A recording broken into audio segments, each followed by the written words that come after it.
So hello everyone, इस video में हम लोग करने वाले हैं नर्स्ट इक्वेशन एंड जो भी इक्वेशन से रिलेटेड वाले क्वेश्चन है इस वीडियो के बाद वहाँ कंप्लीट हो रहे होंगे। सो स्टार्ट करते हैं। नोट्स आपको डिस्क्रिप्शन में मिल जाएंगे। सो सबसे पहली चीज आती है अपने पास डेल जी एंड के इक्विवेलेंट फॉर गैल्वेनिक सेल। अब इसका मतलब क्या है? देखिए, डेल जी आपको पता होगा that is your standard gives free energy. ये क्या बताता है भैया? ये आपको बता रहा होगा कोई रिएक्शन पर्टिकुलरली होगी या फिर नहीं होगी। मान लो आपका वैलेंटाइन डे पे प्रपोज आपने किया किसी लड़की को, अगर वो मानती है या फिर नहीं मानती है दैट डिपेंड ऑन व्हाट, शक्ल पे शायद, है ना। तो इन द सेम वे कोई रिएक्शन प्रोसीड करेगी फर्दर या फिर नहीं, that depends on the standard gives free energy. अगर आपकी गिव्स फ्री एनर्जी जो कि डेल जी है, जो आपकी डेल जी है, अगर वो नेगेटिव आती है दैट मीन्स वो स्पॉन्टेनियस होती है, दैट मीन्स वो पॉसिबल है एंड वो हो रही होगी स्पॉन्टेनियस है, ठीक है। कोई एक्सटर्नल चीजें नहीं करने की जरूरत है। बट अगर वो पॉजिटिव आती है that is not going to happen, non spontaneous process होगा, ठीक है। तो वही स्टैंडर्ड गिब्स एनर्जी के बारे में हम लोग बात करने वाले हैं, ठीक है। बेसिक आपको समझ आ गया होता क्या है गिब्स एनर्जी। गिब्स एनर्जी आपको बताता है स्पॉन्टेनिटी के ऊपर कि कोई चीज हैपनिंग हो रही है या फिर नहीं। सो भैया आपकी डेल जी, आपकी जो इक्वेशन होती है del G is nothing but आपका वर्क डन के रिलेटेड होता है। तो वर्क डन से इज इक्वल टू करके आप n F E not cell आता है, जो कि आप फॉर्मुला याद रखो डायरेक्ट। डेल जी नॉट क्या हो जाएगा आपका n F E not cell, जहां पर एन क्या है आपका number of moles of electron that is transferred. And F क्या होगा आपका फैराडे कांस्टेंट, जो कि आपकी वैल्यू कुछ मैंने लिख दी है एंड आपकी इक्वेशन में गिवन होती है, ठीक है। एंड ई नॉट सेल आपका स्टैंडर्ड सेल पोटेंशियल होता है। क्या होता है? Standard cell potential. अगर आपको स्टैंडर्ड सेल पोटेंशियल मान लीजिए नहीं गिवन होगा क्वेश्चन में, तो आपको इंडिविजुअल अगर निकालना पड़े तो कैसे निकालेंगे? E not cell will be equal to what? Reduction potential of cathode, reduction potential cathode minus reduction potential of anode, दोनों का ही रिडक्शन पोटेंशियल आप ले रहे होंगे। तो आप यहाँ से ई सेल भी निकाल सकते हैं, ठीक है। तो डेल जी का आपका फॉर्मूला हो गया इस तरीके से ना। अब होता क्या है, मान लीजिए अगर आपकी larger E cell positive, larger अगर ई सेल आता है, क्या मतलब है? अगर ई सेल की वैल्यू आपकी पॉजिटिव आती है, मतलब कह सकते हो पॉजिटिव वैल्यू है, तो आपके प्रोडक्ट्स आपके फेवर्ड होंगे। तो क्या होगा? लार्ज वैल्यू ऑफ के आएगी एंड प्रोडक्ट्स फेवर्ड होंगे। क्या मतलब है भैया? देखिए, आपका के is nothing but equilibrium constant है, ठीक है। अगर आपकी, मैं बता रहा हूँ, अगर ई सेल आपका पॉजिटिव आएगा तो लार्जर वैल्यू ऑफ के दैट इज प्रोडक्ट आपके फेवर होंगे। अगर ई सेल आपका नेगेटिव आता है तो वेरी स्मॉल के एंड रिएक्टेंट आपके फेवर होते हैं, ठीक है। डिपेंडिंग ऑन द इक्वेशन में ये सब चीजें होती हैं ना। इनके मेजॉरिटी ऑफ द क्वेश्चंस आपके इस तरीके से बनने होंगे। आपको बोल दिया जाएगा दैट इज आपकी डेल जी की वैल्यू है नेगेटिव है पॉजिटिव, रिगार्डिंग दैट आपको क्वेश्चन जो स्पॉन्टेनियस रिएक्शन है या फिर नहीं है ये पूछा जा सकता है एंड आपको वैल्यूज देके फॉर्मूला में आंसर निकलवाया जाएगा। आपका एक सेकंड रिलेशन गिवन होता है, जो कि होता है relation between del G and equilibrium constant के ऊपर आपका एक इक्वेशन है। That is del G is nothing but R T L N K. क्या होता है? Del G is equal to minus R T L N K, जहां पर आर आपका गैस कांस्टेंट 8.314 वैल्यूज आपको गिवन होंगी and T is your temperature that will be in kelvin, ना कि सेल्सियस में गिवन होगा। अगर आपको 25 डिग्री सेल्सियस है दैट इज अराउंड 298 केल्विन, ठीक है। तो टेम्परेचर आपका केल्विन में ही याद रखिएगा, इस चीज को गलती हो सकती है। के इज योर इक्विलिब्रियम कांस्टेंट, ठीक है। तो ये आपकी ये दो इक्वेशन हमने देखी। डेल जी को लिखने के दो तरीके हैं, n F E not cell and minus R T L N K is what? Equilibrium constant. आपको देखना पड़ेगा आपको किस रिलेटेड। अगर आपको ई नॉट सेल है तो you will be using this formula and if अगर आपको इक्विलिब्रियम कांस्टेंट है तो आप इस तरीके से प्रोसीड करेंगे। भैया दोनों ही इक्वेशन तो सिमिलर ही है, दोनों इक्वेशन सिमिलर ही तो है। अगर भैया दोनों इक्वेशन सिमिलर है तो इससे क्या हो सकता है? अगर आपकी दोनों इक्वेशन सिमिलर है तो मैं इनको बराबर ना कर दूं। आपको क्या गिवन है? Del G is equal to what? Minus R T L N K, minus R T L N K and आपकी del G is nothing but minus N F E not cell. दोनों ही आपके क्या है? Del जी है, तो बराबर कर दीजिए। तो क्या हो जाएगा आपका? Nothing but R T L N K is equal to N F E not cell. तो यहाँ से अगर मैं ई नॉट सेल की वैल्यू पूछूंगा तो क्या हो जाएगा? ई नॉट सेल की वैल्यू कितनी हो जाएगी? R T L N K by N F, ठीक है। एंड अगर आप एल एन को यहाँ से आपका क्या होगा? ई नॉट सेल एंड आप एल एन को लॉग में चेंज करोगे क्या हो जाएगा? 2.303 R T by N F log K, ठीक है। हाँ 1 मिनट, आपका R T sorry R T n F यहाँ से आपका log K is equal to E not. So basically मैंने आपको इन दोनों ये जो दोनों इक्वेशन थी, इन दोनों इक्वेशन को कंबाइंड करके आप एक इक्वेशन और निकाल सकते हो। जब अगर आपको रिलेशन पूछा जाए किसके बीच में, अगर आपको रिलेशन पूछा जाएगा ई नॉट सेल वर्सेस क्या कहते हैं, ई नॉट सेल और लॉग के बीच में अगर आपको रिलेशन निकालना है तो आप इस तरीके से निकाल सकते हैं। डेल जी को एलिमिनेट करना हो तो आप you have the one of the other formula, ठीक है। एंड जो आपका यहाँ पर लॉग है दैट इज लॉग बेस 10, ठीक है। लॉग बेस 10 है। अगर आपको 2.30 हटा दोगे तो एल में चेंज हो जाएगा। So this are the two फॉर्मूले जिस पे क्वेश्चन बन सकते हैं। Now what do these reaction tell us? ये रिएक्शंस हमें क्या बता रही होती हैं? पहला, if E cell is large and positive. अगर ई सेल अगर आपका पॉजिटिव है, ई सेल अगर आपका पॉजिटिव है तो इससे क्या पता चलेगा? अगर ई सेल भैया अगर पॉजिटिव है तो डेल जी नॉट क्या हो जाएगा, नेगेटिव। डेल जी अगर नेगेटिव हो गया, del G large and negative है, एल आपका एल के पॉजिटिव होगा, इन दोनों को कंबाइंड रिलेशन पूछा जाएगा, ठीक है। तो के last reaction products are favoured. देखो बेसिक सा सिंपल बताता हूँ, अगर आपकी के वैल्यू बड़ी है, सिंपल सा मतलब क्या है, अगर आपकी के वैल्यू अगर बड़ी है तो आपका प्रोडक्ट फेवर होता है, अगर के वैल्यू छोटी है तो आपका रिएक्टेंट फेवर होगा। समझ में आया क्या? अगर के पॉजिटिव है, के अगर आपका पॉजिटिव है, के is zero positive and greater than 1, reactant आपका रिएक्शन में प्रोडक्ट्स फेवर होंगे, अगर लेस देन 1 है तो आपके रिएक्टेंट्स फेवर हो रहे होते हैं, and reactant products equally favour होंगे अगर आपका के की वैल्यू 1 आती है, इन विच केस डेल जी आपका 0 देगा। सो बेसिकली आपके मैथमेटिकल रिलेशन है, इसमें आपको लिखना है, ठीक है। मैथमेटिकल रिलेशन मैंने यहाँ पर लिखे हैं, आपको याद चीजें याद रखनी है, ठीक। ओके, नाउ एक क्वेश्चन कर लेते हैं। क्वेश्चन एग्जैक्टली पूछा कैसे जाएगा, या एक इंपॉर्टेंट चीज मैं आपको वो बताना भूल गया, आई टेल यू, कुछ भी नहीं छोड़ेंगे, चिंता मत करिएगा। देखिए, जो आपका डेल जी होता है अ काइंड ऑफ एक एडिटिव क्वांटिटी होती है। क्या होती है? एडिटिव मतलब आप इसको जोड़ घटा सकते हैं इक्वेशन में, इस तरीके से जोड़ के स्टैंडर्ड से जोड़ घटाना कर सकते हैं, बट ई सेल के साथ ऐसा नहीं होता है, ठीक है। तो जोड़ घटाने का मतलब क्या है मैं आपको बताता हूँ। मान लीजिए हमारे पास एक क्वेश्चन है, दैट इज ये जेई का क्वेश्चन है, आपको गिवन है Fe24O2 नेगेटिव, आपका 2 वोल्ट लेके आपको इस तरीके से ये कन्वर्जन आपकी गिवन है। In the volt diagram the standard electric potential are in the volt, ठीक है, ये वोल्ट में आपको स्टैंडर्ड इलेक्ट्रिक पोटेंशियल है, आपको इस रिएक्शन के लिए ई नॉट वैल्यू बतानी है। तो क्वेश्चन किस तरीके से पूछे जाते हैं? क्वेश्चन आपका बेसिकली यही पूछा जाता है कि दैट इज आपको कोई रिएक्शन के लिए ई नॉट वैल्यू बतानी होगी, तो आप लिखेंगे कैसे? So let's just I will write a reaction जो मेरे को गिवन है, that is your what, FeO4 2 negative, ये आपको रिएक्शन है, जिसमें यहाँ पर आप Fe देख सकते हो, Fe किस स्टेट में है, this your Fe is in what, Fe आपका यहाँ से क्या हो जाएगा 4 नेगेटिव 2 नेगेटिव, यहाँ पे कह सकते हैं Fe आपका +6 स्टेट में है। जब +6 स्टेट में है तो यहाँ पर अगर मैंने 2 वोल्ट अगर इसको यहाँ पर दिया तो उसके बाद क्या हो जाएगा, Fe 3 वोल्ट का कन्वर्ट हो जा रहा है। देन Fe 3 वोल्ट में अगर मैंने 0.8 वोल्ट दिया तो किस में कन्वर्ट हो जाएगा, Fe2 प्लस में, एंड देन -0.5 और दिया पोटेंशियल, तो दैट इज Fe 0 में कन्वर्ट हो जा रहा है। तो ये चीजें गिवन है, बट हमसे क्वेश्चन क्या पूछा गया, the value of FeO4 negative, मतलब FeO4 नेगेटिव से लेके Fe2 प्लस जाने में यहाँ पर ई वैल्यू क्या होगी, यहाँ पर ई वैल्यू क्या होगी, हमें ये बताना है। आपकी स्टैंडर्ड क्वेश्चन है, इस तरीके के क्वेश्चन आते रहते हैं, तो करेंगे क्या, बेसिक हम देख लेते हैं, थ्योरेटिकल में इन्फॉर्मेशन क्या पता है। द गिवन वैल्यूज आपकी स्टैंडर्ड गिवन है, आपको ये चीजें बतानी है, स्टॉप पॉइंट पोटेंशियल सारी चीजें। तो आप यहाँ से देख सकते हो मैंने क्या बताया, यहाँ पर आप देखोगे दिस व्हाट मैंने बताया, यहाँ पर +6 है, तो यहाँ पर ये बताइए कितने इलेक्ट्रॉन्स यहाँ पर गेन हुए होंगे। FeO4 अगर यहाँ से देखा जाए +6 से कुछ फॉल हो गया, यहाँ से +6 से +3 पे आने के लिए क्या हुआ होगा, यहाँ पर इसने 3 इलेक्ट्रॉन का क्या किया होगा, गेन किया होगा। एंड अगर यहाँ पे Fe3 प्लस से Fe2 प्लस पे जाना है तो क्या क्या होगा, 1 इलेक्ट्रॉन का गेन किया होगा, यहाँ से कितना हुआ होगा, यहाँ पर 2 इलेक्ट्रॉन का गेन किया होगा, तब इस तरह की रिएक्शन पॉसिबल फिजिबल रही होगी, ठीक है। अब हमें बताना कैसे है, हमें इस चीज के लिए बताना है, ठीक है, यहाँ से यहाँ तक की रिएक्शन के लिए बताना है। तो हम इसके डेल जी वैल्यूज लिख सकते हैं, दिस इज नथिंग बट मैं कह सकता हूँ ये 1 है, E1 है, ये E2 है एंड ये E3 है, ये E1 E2 E3 गिवन है हमें, ठीक है, ये 2 वोल्ट ये सब तरीके से। एंड मुझे मान लीजिए मुझे E4 निकालना है, मुझे E4 निकालना है जो कि +6 से +2 में जा रहा है। तो मैं इसको क्या लिख सकता हूँ, मैं इस तरीके से इसको डेल जी की फॉर्म में लिख सकता हूँ। मैं क्या लिखूँ, del G4 is equal to nothing but, इसमें दो डेल G4 को मैं क्या लिख सकता हूँ, डेल G4 का मतलब समझ, यहाँ से यहाँ तक लाने में इसको क्या लिख सकते हो आप, del G1 plus del G2, समझ आएगा, del G1 del G1 plus del G2, what does it mean. आपने हमने क्या कहा, हमने कहा जो डेल जी होता है स्टैंडर्ड गिब्स एनर्जी होती है वह एडिटिव होती है। तो मैंने कहा अगर रिएक्शन 4 से मुझे इस तक जाना है तो मैं क्या लिख सकता हूँ, इसका लिखूंगा मैं, तो मैं क्या लिख सकता हूँ, डेल G4 जो मुझे लिखना है तो मैं यहाँ से यहाँ तक जाऊंगा, फिर यहाँ से यहाँ तक चला जाऊंगा, तो मैंने इस तरीके से लिख लिया। अगर आपके दिमाग में अगर ये चीज आ रही है भैया, क्या हम ऐसा कर सकते हैं क्या कि मुझे ये बताना है यहाँ से यहाँ तक का ई नॉट बताना है, तो मैं क्या करूँ, मैं E1 E2 को जोड़ दूँ, दैट इज 2 वोल्ट प्लस 0.8, तो 2.8 अगर ऑप्शन में है नहीं, मान लीजिए ऑप्शन में होता तो ऐसा नहीं करना है।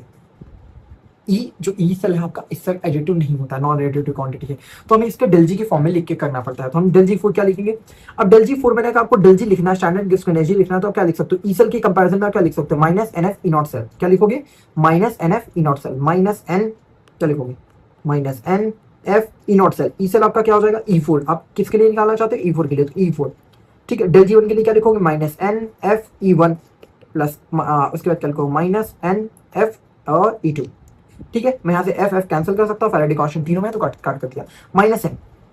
तो इस फोर्थ वाले ई सेल जब कन्वर्जन होगा उसमें कितने इलेक्ट्रॉन्स इन्वॉल्व हैं, तो यहाँ से +6 से +2 में गया तो कितने इलेक्ट्रॉन्स इन्वॉल्व है, 4 इलेक्ट्रॉन्स इन्वॉल्व है, तो यहाँ क्या हो जाएगा, -4 × E4, ठीक है, -N। एंड यहाँ पर E1 में कितने इलेक्ट्रॉन्स इन्वॉल्व है, दैट इज भैया 3 इलेक्ट्रॉन्स इन्वॉल्व है, एंड E1 की वैल्यू कितनी है, दैट इज 2, ठीक है, माइनस एंड यहाँ से यहाँ तक में कितने इलेक्ट्रॉन्स इन्वॉल्व है भैया, 1 इलेक्ट्रॉन इन्वॉल्व है, 1 मल्टीप्लाई बाय E2 की वैल्यू कितनी है 0.8। तो यहाँ से क्वेश्चन को सॉल्व कर लेंगे तो कितना हो जाएगा -6 and that's what you are getting as -0.8 and यहाँ से आपका कितना हो जाएगा, this is nothing but -6.8 and what you are getting from here is -4 times of E4। तो यहाँ से E4 is equal to what, -6.8 divided by 4 minus का कट that is 1.7। तो आपका आंसर नंबर बी आ गया। समझ आया क्या एक्जैक्टली करना क्या है आपको, जिस रिएक्शन के लिए निकालना है आप डेल जी के फॉर्मेट में लिखो and you will be getting your answer. Now बात करते हैं कंसंट्रेशन सेल के ऊपर।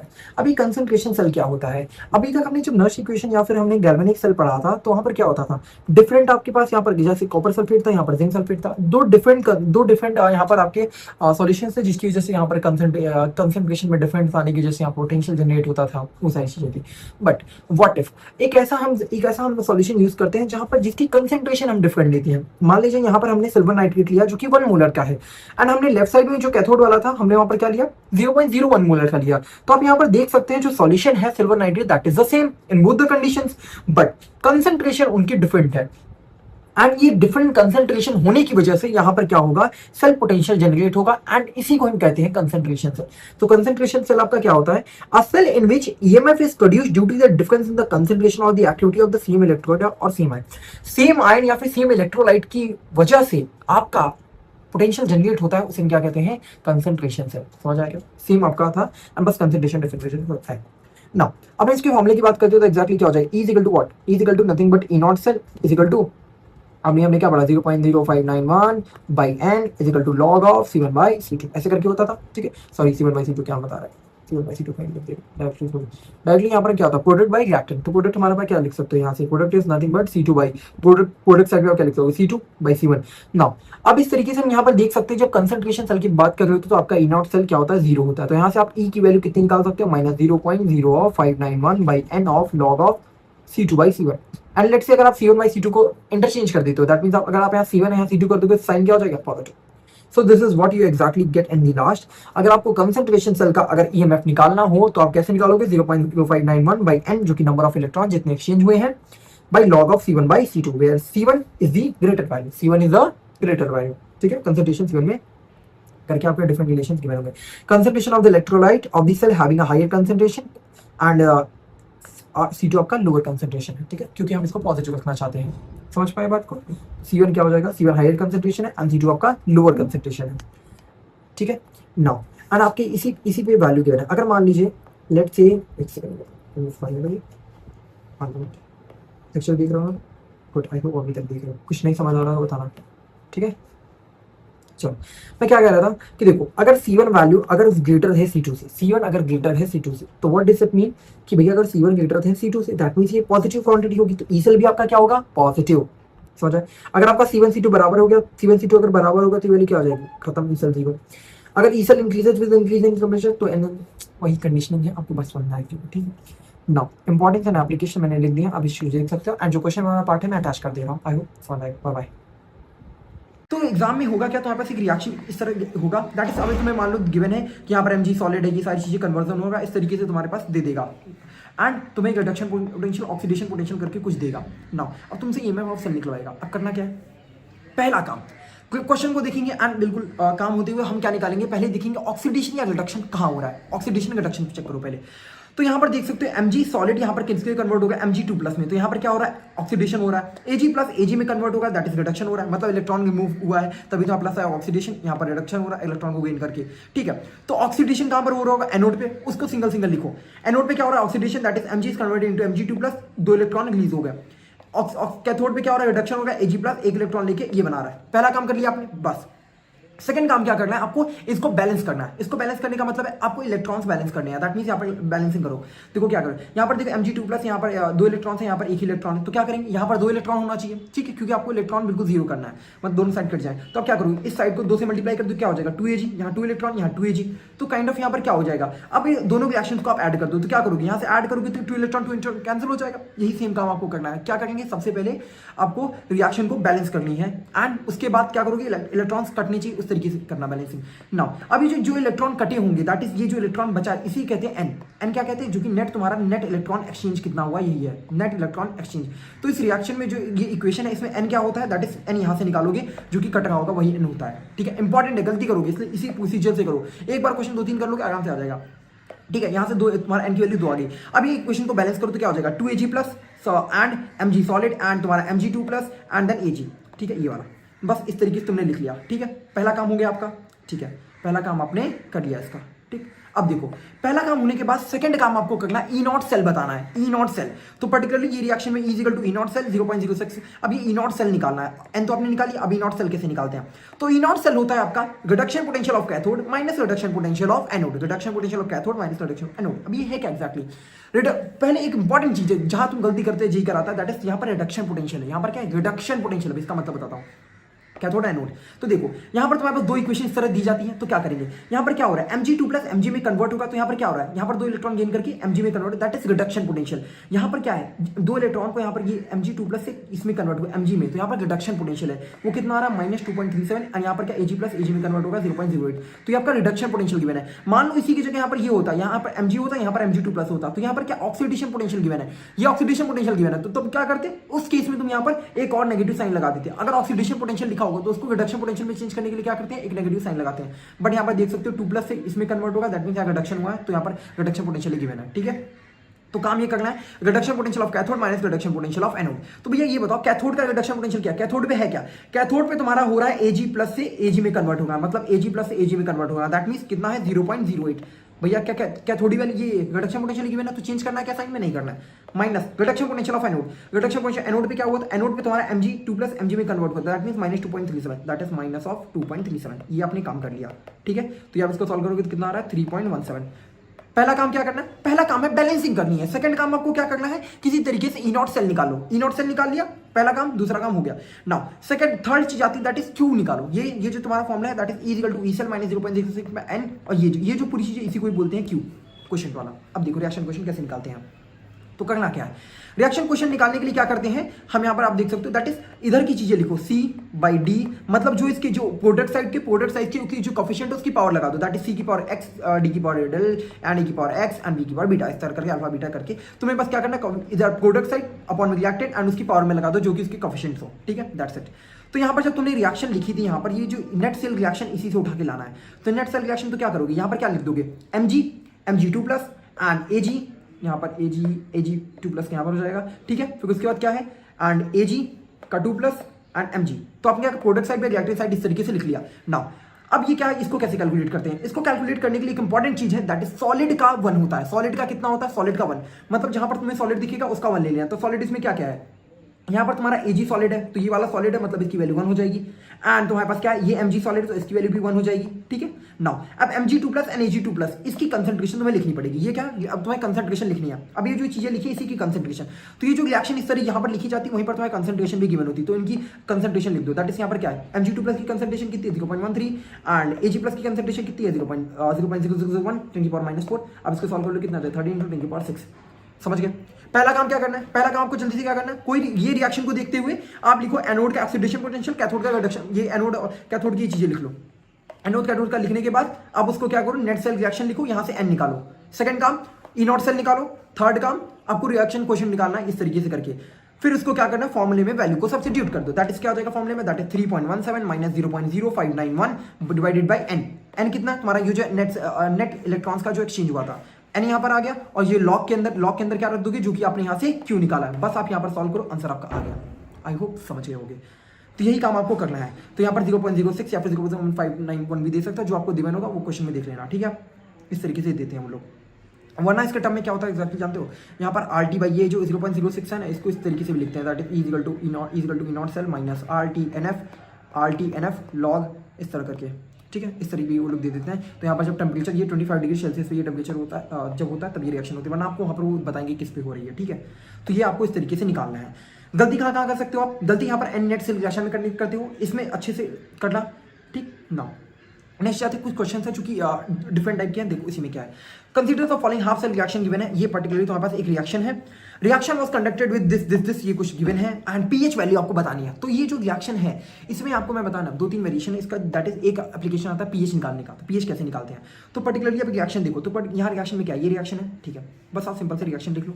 रिएक्शन लिख लिया, नाउ नेट आपको बताना है कितने इलेक्ट्रॉन्स का एक्सचेंज हुआ है। तो इस रिएक्शन को देखो कितने इलेक्ट्रॉन्स का एक्सचेंज हुआ है, पहले मैं फॉर्मुला लिख लूँ तो क्या होता है, is equal to E not cell is equal to E not cell minus तुम्हारा 0.06 एंड यहाँ पर ऑलरेडी आपको आर टी एन एफ वाला मैं बात किया था ना, जो यहाँ पर ऑलरेडी दे दिया आर टी बाई एफ की वैल्यू कितनी दे दी 0.059। तो आपको इसी को रख के सॉल्व करना है। तो 0.059 divided by n and log Q. अब देखो पहला क्या बोला, एन की वैल्यू यहाँ पर कितनी आ गई 6 इलेक्ट्रॉन। 6 इलेक्ट्रॉन का एक्सचेंज है, इन्होंने पहले ऑलरेडी हाफ सेल रिएक्शन इन्होंने लिख के दे दी, मतलब एन की वैल्यू कितनी यहाँ से 6 है। पहला काम आपका एन इक्वल टू 6 आ गया। नाउ नेक्स्ट काम क्या करना है, reaction was conducted with the ग्लिशू। ये जो ऑलरेडी आपका जो सॉलिड में ये चीज आती है, सॉलिड में सॉलिड का तो 1 हो जाता है। एक्वस में क्या क्या था, एक्वस में प्रोडक्ट साइड में क्या था, Cr3 था। Cr3 लिक्विड तो हटा दो, यहाँ पर क्या गया Cr3 है, Cr3 की कितनी पावर है 2 पावर, ठीक है, एंड CrO2 7 है, उसकी पावर यहाँ पर कुछ है क्या, नहीं है। तो काइंड ऑफ जो आपका यहाँ पर क्यू फैक्टर लिखते हैं ऑलरेडी इन्होंने सॉल्व करके दे दिया, दैट इज योर 10 की पावर -6। आपको सारी चीजें नहीं निकालने दे सकते, कुछ चीज आपको ऑलरेडी सॉल्व करके देगा। तो यहाँ से आपको पता चल गया ये वाली जो वैल्यू ये भी इन्होंने दे रखी है आपको, ठीक है। आपको पीएच वैल्यू बताना है हाफ सेल रिएक्शन पे। तो क्या करेंगे, तो देखो सबसे पहले आपने देख लिया यहाँ पर पर्टिकुलर रिएक्शन लिखनी है। रिएक्शन आपने लिखी कितना नेट सेल मतलब चेंज हुआ इलेक्ट्रॉन का, दैट इज यहाँ पर 6 है। और उसके बाद ये इक्वेशन उतारनी है 0.059 क्यों, क्योंकि आपने ऑलरेडी क्वेश्चन में गिवन है 25 डिग्री सेल्सियस टेम्परेचर कराया होगा, ठीक है। अब ये जो यहाँ पर कंसंट्रेशन वाली चीज थी, यहाँ पर क्या वाटर का आपने रखा, दैट इज H2 वाली चीज रखी। अब H2 में प्रॉब्लम यहाँ पर क्या है, अब यहाँ पर H2 होता तो H2 लिक्विड स्टेट में तो क्या करोगे 7, यहाँ पर क्या होता है H, हमें क्या निकालना एक्जैक्टली देखो, हमें पीएच वैल्यू बतानी है, ठीक है। तो यहाँ से क्या होगा H2 से तुम्हारे पास H+ यहाँ से रिलीज हो रहे हैं, ठीक है। तो H+ वाली कंसंट्रेशन जब तुम लिखोगे यहाँ से तो क्या होगा, यहाँ पर H+ तुम्हारे कितने निकले, H2 में से कितने निकले 2 H निकल लोगे, और यहाँ पर तुम्हें 7 पावर है, तो 7 पावर कितना हो जाएगा, दैट इज तो 14, यहाँ से 14 हो गया। अब देखो इक्विलिब्रियम पे क्या होता है, इक्विलिब्रियम कंडीशन पे एक एक्जैक्टली यहाँ पर इंपॉर्टेंट पॉइंट चीज है, जब इक्विलिब्रियम की कंडीशन की बात करोगे तो तुम्हारा जो ई सेल होता है वो तुम्हारा 0 होता है, मतलब ये जो राइट साइड वाली जो चीज लिखी है वो 0 हो जाती है। कब होती है, इक्विलिब्रियम कंडीशन पे ई सेल तुम्हारा 0 हो जाएगा, और जो तुम्हारा ये जो क्यू है, ये जो पूरी क्यू तुम लिखते हो वही के इक्विलिब्रियम के बराबर होती है, ठीक है। नेट सेल इक्विलिब्रियम कंडीशन में क्या होगा, जो तुम्हारा ये चीज 0 हो जाएगी और ये जो पूरी चीज लिखते हो ये इक्वल हो जाएगी के इक्विलिब्रियम के, ठीक है। अब इस पे भी एक क्वेश्चन आता है, बताते हैं देखो तो क्या करना, बस यहाँ पर आपने कर दिया, यहाँ पर ये जो ये वाली कंसंट्रेशन 10 पावर -6 गिवन थी, H+ की कंसंट्रेशन यहाँ से H+ है तो यहाँ पर 14 पावर, ठीक है। अब यहाँ से आप सॉल्व कर लो। अब ये अब एक्जैक्टली एक चीज बतानी चाहिए, दैट इज जो पीएच वैल्यू होती है that is nothing but log base H, ये मतलब लॉग के अंदर जो चीजें होती है वही तुम्हारा क्या होता है लॉग, ये H वाला चीज यही पीएच है, ठीक है। तो यहाँ से आप सॉल्व कर लोगे, यहाँ पर आपको आंसर आ जाएगा, समझ गए। नेक्स्ट सेट ऑफ क्वेश्चन मैंने आपको बोला, दैट इज एक तो फर्स्ट पीएच निकलवा सकता है, या फिर ई सेल निकलवाएगा, या तो के इक्विलिब्रियम निकलवाता है। अब ये के इक्विलिब्रियम कैसे निकालता है, तो देखो के इक्विलिब्रियम निकालने में भी क्या होगा, कुछ नहीं, जो मैंने यहाँ पर आपको बताया ना, जो पर्टिकुलर क्वेश्चन को सॉल्व कर रहे होगे इक्विलिब्रियम कंडीशन पे, जो ये जो पूरी चीज है वही के इक्विलिब्रियम के बराबर हो जाती है, एंड यही चीज आपसे एग्जाम में पूछ लेता है। तो यहाँ पर मैंने क्वेश्चन आपके लिए दे दिया है, आप इसको एक बार गो थ्रू करना, दैट इज यहाँ पर ऑलरेडी सॉल्व मैंने जो चीज बताई वही है, ठीक है। तो यहाँ पर जो के जो इसके अंदर है दैट इज वही के इक्विलिब्रियम होता है, यहाँ से के आपको निकालना रहेगा फॉर्मूले में, ठीक है। आई होप समझ गए होगे एंड चीज़ें समराइज करने की कोशिश की। Bye bye.